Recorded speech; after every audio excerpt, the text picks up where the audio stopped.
Hello दोस्तों, कैसे आप सभी। आशा करते हैं सब बढ़िया होंगे। तो मैं अपनी स्टडी 91 के यूट्यूब चैनल पर आप सभी का स्वागत करती हूं।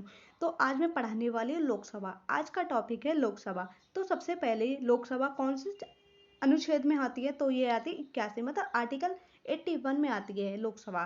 और इसके लोकसभा के अन्य नाम क्या क्या हो सकते हैं, तो लोकसभा को हम निम्न सदन, स्थायी अस्थायी सदन, मजबूत सदन, प्रथम सदन और जनता का सदन आदि नाम दे सकते हैं। मतलब आदि नामों के द्वारा लोकसभा को जाना जाता है। और लोकसभा के सदस्यों का जो चुनाव होता है वो कैसे होता है, प्रत्यक्ष प्रणाली है, मतलब प्रणाली है। मतलब लोकसभा के सदस्यों का चुनाव प्रत्यक्ष रूप से होता है, मतलब कि हम खुद मतलब वोट करते हैं लोकसभा को। लेकिन राज्यसभा में ऐसा नहीं होता है, उसमें विधायक मतलब एमएलए के द्वारा वोट की जाती है। हम एमएलए को देते हैं और एमएलए राज्यसभा को वोट करते हैं। लेकिन लोकसभा में ऐसा नहीं है, लोकसभा में ऐसा नहीं है। लोकसभा में हम डायरेक्ट वोट करते हैं। और पढ़ेंगे हम लोकसभा का कार्यकाल। तो लोकसभा का जो कार्यकाल है वो 5 वर्ष का होता है।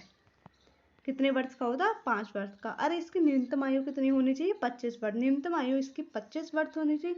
और इनके सीट सबसे ज़्यादा मतलब इम्पोर्टेंट है।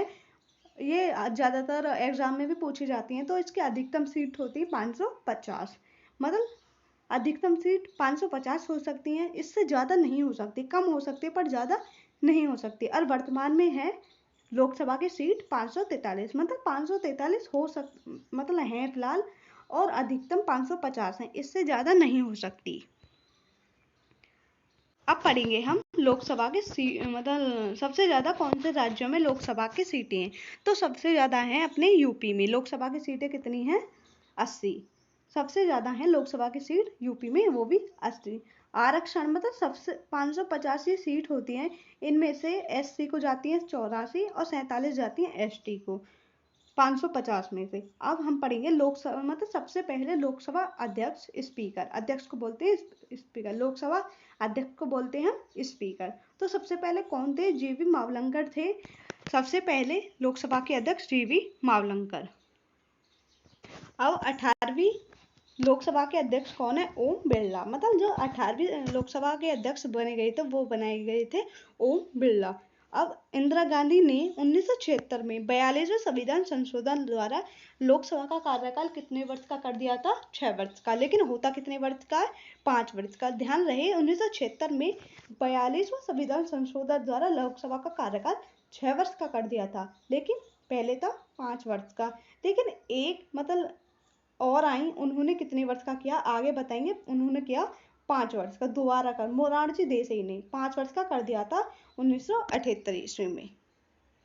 जैसे मैंने आपको अभी बताया था, मोरारजी देसाई ने 1978 में 44वां संविधान संशोधन द्वारा मतलब लोकसभा का जो कार्यकाल है दोबारा आके 5 वर्ष का कर दिया था।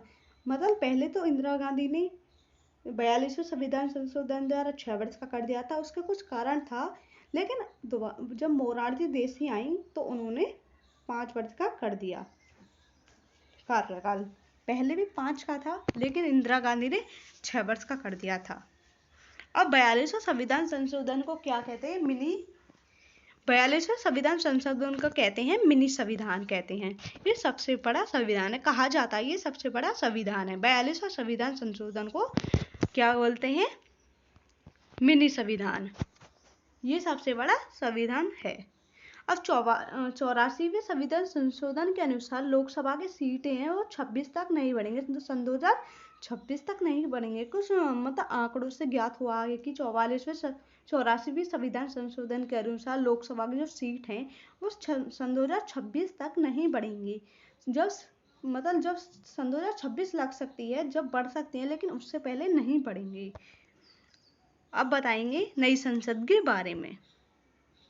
तो नई संसद में ज़्यादा से ज़्यादा 1272 लोग बैठ सकते हैं। कितने बैठ सकते हैं लोग, मतलब संसद में नई संसद जो बनी है 1272, क्योंकि अब ये संसद जो है बड़ी बना दी गई है, बड़ी। अब पहले तो छोटी, उसमें कितने आते थे, 550 आ सकते थे मिनिमम, लेकिन इसमें 1272 आ सकते हैं। ये है बड़ी संसद बनाई दी गई है।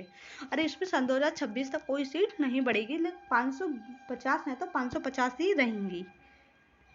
अब है 91वां संविधान संशोधन। 91वां संविधान संशोधन सन 2003 के अनुसार मंत्री परिषद में सदस्यों की संख्या और प्रधानमंत्री सहित लोकसभा का मत 15% से अधिक नहीं होगा। मतलब लोकसभा के जो सदस्यों की संख्या, उसमें मंत्रिपरिषद में सदस्यों की संख्या वो प्रधानमंत्री आ जाए तो 15% से अधिक नहीं होगी। अब है नेक्स्ट पॉइंट है, राज्य में मंत्रिपरिषद में सदस्यों की न्यूनतम संख्या 12 है, लेकिन 12 से कम नहीं हो सकती, 12 से ज़्यादा हो सकती है। ये सदस्यों की न्यूनतम संख्या है मंत्रिपरिषद में।